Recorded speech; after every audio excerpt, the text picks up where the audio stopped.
വയനാട് മുണ്ടക്കയിലുണ്ടായ ഉരുൾപൊട്ടലിന്റെ രക്ഷാപ്രവർത്തനം 6ാം ദിനം പുരോഗമിക്കുകയാണ്. ഇന്ന് ഡ്രോണിന്റെ സഹായത്തോടെയാണ് മേഖലയിൽ തെരച്ചിൽ നടത്തുന്നത്. ദുർഗന്ധമുള്ള പ്രദേശത്ത് കൂടുതൽ പരിശോധന നടത്തുന്നു. മണ്ണിനടിയിൽ മനുഷ്യ സാന്നിധ്യം അറിയാൻ ഐബോർഡ് പരിശോധന നടത്താൻ തീരുമാനിച്ചിട്ടുണ്ട്. അതേസമയം ചാലിയാറിൽ കൂടുതൽ സംവിധാനങ്ങളുടെ പരിശോധന ഊർജിതമാക്കും. ഇപ്പോൾ ചൂരൽമലയിൽ നിന്ന് ഞങ്ങളുടെ പ്രതിനിധി റമീസ് ചേരുകയാണ്. റമീസ്, പരിശോധന തെരച്ചിൽ അതിൻ്റെ അന്തിമഘട്ടത്തിലേക്ക് കടക്കുന്നുവെന്ന് ഇന്നലെ തന്നെ മുഖ്യമന്ത്രി വ്യക്തമാക്കുകയും ചെയ്തിരുന്നു. ഇന്നും തെരച്ചിൽ നടത്തിയ സ്ഥലങ്ങളിൽ തന്നെ വീണ്ടും വീണ്ടും തെരച്ചിൽ നടത്തുകയാണ്. എവിടെയെങ്കിലും ഒരു ചെറിയ ജീവൻ്റെ തുടിപ്പ് കണ്ടെത്താൻ കഴിയുമോ എന്നുള്ള ഒരു തെരച്ചിലാണ് അന്വേഷണ സംഘം, ദൗത്യസംഘം ഇപ്പോൾ നടത്തിക്കൊണ്ടിരിക്കുന്നത്. നമ്മൾ ദൃശ്യങ്ങളിൽ കാണുന്നത് പോലെ തന്നെ ആദ്യ ദിവസത്തെ അതേ തീവ്രതയോടെ അക്ഷീണം ശ്രമമാണ്, തെരച്ചിലാണ് സേനയടക്കമുള്ളവർ ദൗത്യസംഘം നടത്തിക്കൊണ്ടിരിക്കുകയും ചെയ്യുന്നത്. അതിനിടെ തന്നെ ഈ ദുരന്ത സ്ഥലത്തെ വിനോദസഞ്ചാര കേന്ദ്രമായി ചിലർ കാണുന്നു, അങ്ങനെ നിരവധി പേർ അവിടെ എത്തുന്നു എന്നുള്ള ഒരു വിമർശനം മന്ത്രി മുഹമ്മദ് റിയാസ് കൂടി ഉന്നയിക്കുകയും ചെയ്തിട്ടുണ്ട്.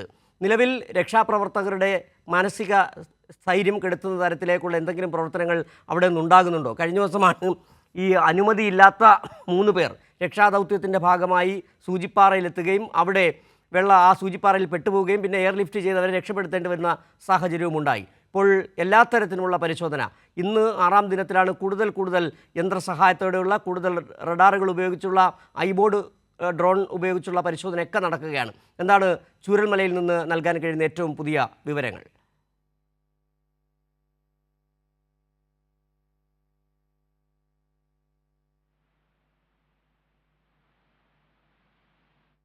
വയനാട് ദുരന്തഭൂമിയിലെ രക്ഷാദൗത്യം 6ാം ദിനത്തിലേക്ക് കടക്കുമ്പോൾ രക്ഷാപ്രവർത്തനം അതിൻ്റെ അന്തിമഘട്ടത്തിലേക്ക് കടക്കുന്നുവെന്നാണ് ഇപ്പോൾ വിലയിരുത്താൻ കഴിയുന്നത്. നേരത്തെ തെരച്ചിൽ നടത്തിയ സ്ഥലങ്ങളിലാകെ തന്നെ ഈ JCB ഉപയോഗിച്ചും അതോടൊപ്പം തന്നെ പുതിയ റഡാർ സംവിധാനങ്ങൾ ഉപയോഗിച്ച് പരിശോധന നടത്തുന്നു. മൃതദേഹങ്ങളുടെ സാന്നിധ്യം അറിയാൻ കടാവർ നായകളുടെ സേവനവും പ്രയോജനപ്പെടുത്തിയിട്ടുണ്ട്. തമിഴ്നാട്ടിൽ നിന്നും ദില്ലിയിൽ നിന്നും അടക്കം കഴിഞ്ഞ ദിവസങ്ങളിലായി കടാവർ നായ്ക്കളെ അവിടെ എത്തിക്കുകയും ചെയ്തിരുന്നു. ഇന്നലെ 4 മൃതദേഹങ്ങൾ കൂടി കണ്ടെടുത്തു. ഇനി 206 പേരെ കണ്ടെത്താനുണ്ട്. അതിനായി ചാലിയാറിലടക്കം വലിയ തരത്തിലുള്ള പരിശോധന ഇന്ന് നടക്കുകയും ചെയ്യുന്നുണ്ട്. ഏതായാലും 6ാം ദിനത്തിൽ ഇന്ന് ഏതെങ്കിലും നല്ല വാർത്തകൾ പ്രതീക്ഷിക്കാം എന്നുള്ളത് തന്നെയാണ്. ഇന്നലെ തന്നെ നിരവധി നല്ല കാഴ്ചകൾ കണ്ടു. ഒരു പൂച്ചക്കുഞ്ഞിനെ വരെ രക്ഷിച്ച് ഫയർഫോഴ്സ് ഉദ്യോഗസ്ഥർ ദത്തെടുക്കുന്ന കാഴ്ചകൾ നമ്മൾ കണ്ടു. ഒരു ഫോട്ടോയിലൂടെ ഒരു കുഞ്ഞിന് അവരുടെ ബന്ധുക്കളെ കണ്ടെത്താൻ കഴിഞ്ഞത് കണ്ടു. ഒരു നായയെ രക്ഷപ്പെടുത്തിക്കൊണ്ടുപോകുന്ന മറ്റൊരു രക്ഷാപ്രവർത്തകനെ കണ്ടു. അങ്ങനെ എങ്ങും മനുഷ്യസ്നേഹത്തിൻ്റെ മനോഹര കാഴ്ചകളാണ് അവിടെ വയനാട്ടിൽ നിന്ന് കാണാൻ കഴിഞ്ഞത്. ഏതായാലും ദൗത്യം കരസേനാംഗങ്ങളടക്കം ഒരു മനസ്സോടുകൂടിയും ആ ദൗത്യസംഘം കൃത്യമായി അവരുടെ ജോലി അവിശ്രമം ചെയ്തുകൊണ്ടിരിക്കുകയാണ്. ഇന്നലെ തന്നെ കൂടുതൽ JCB അടക്കമുള്ള മണ്ണുമാന്തി യന്ത്രങ്ങളടക്കമുള്ളവ അവിടെ എത്തിക്കുകയും ചെയ്തിരുന്നു. ഇപ്പോൾ ബെയിലി പാലത്തിലൂടെയും 24 ടൺ ഭാരം വഹിക്കാൻ ശേഷിയുള്ള ബെയിലി പാലത്തിലൂടെ നിരവധി വാഹനങ്ങൾ പോകുന്ന കാഴ്ച നമ്മൾ കണ്ടതാണ്. ഇപ്പോൾ റമീസ് ചൂരൽമലയിൽ നിന്ന് ചേരുന്നു. റമീസ്, ഈ 6ാം ദിനത്തിലെ ദൗത്യത്തിൻ്റെ രക്ഷാപ്രവർത്തനത്തിൻ്റെ രീതി എങ്ങനെയാണ് പുരോഗമിക്കുന്നത്?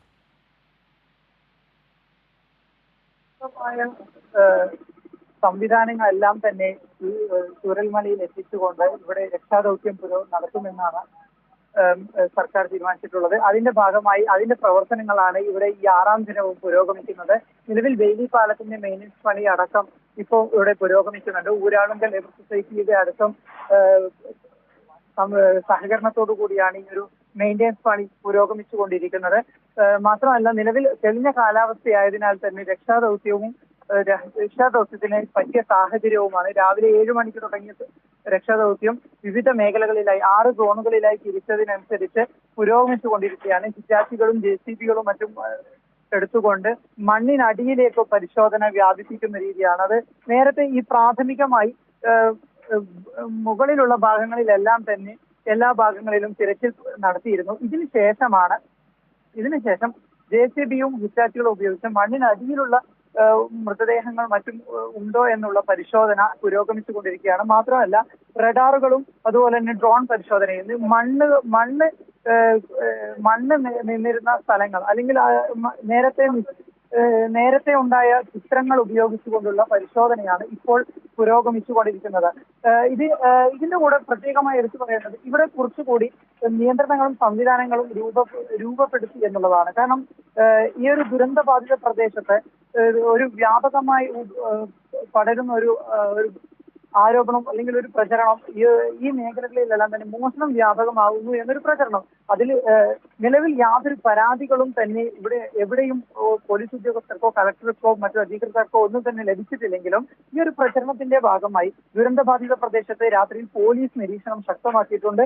ദുരന്തത്തിനിരയായവരുടെ വീടുകളിലോ പ്രദേശത്തോ രാത്രിയിൽ അതിക്രമിച്ചു കടന്നവർക്കെതിരെയോ നടപടി ഉണ്ടാകുമെന്നും കളക്ടർ അറിയിച്ചിട്ടുണ്ട്.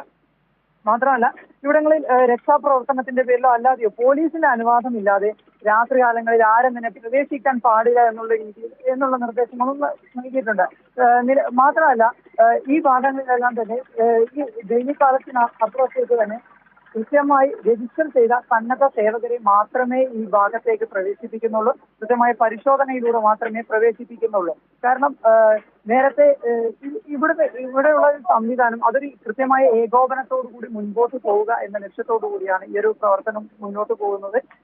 ഇതിന്റെ കൂടെ തന്നെ ഈ മനുഷ്യരെയും മറ്റും തിരയുന്നതിനും അവരുടെ മൃഗങ്ങൾ പരിശോധിക്കുന്നതിനിടയിൽ തന്നെ വളർത്തു മൃഗങ്ങളെയും കൃത്യമായി പരിചരിക്കുന്നതിന്റെയും അല്ലെങ്കിൽ അവരെയും കൂടി പരിഗണിച്ചുകൊണ്ടാണ് ഈ ഒരു രക്ഷാദൗത്യം മുന്നോട്ട് പോകുന്നത് എന്നുള്ളത് പറയാതെ വയ്യ. കാരണം നമ്മൾ ഈ ഒരു ദുരന്തമുണ്ടായത് മുതൽ നമ്മൾ പല ദൃശ്യങ്ങളിലായി നമ്മൾ കണ്ടതാണ് ഇത്തരത്തിൽ പലയിടത്തും വളർത്തു മൃഗങ്ങൾ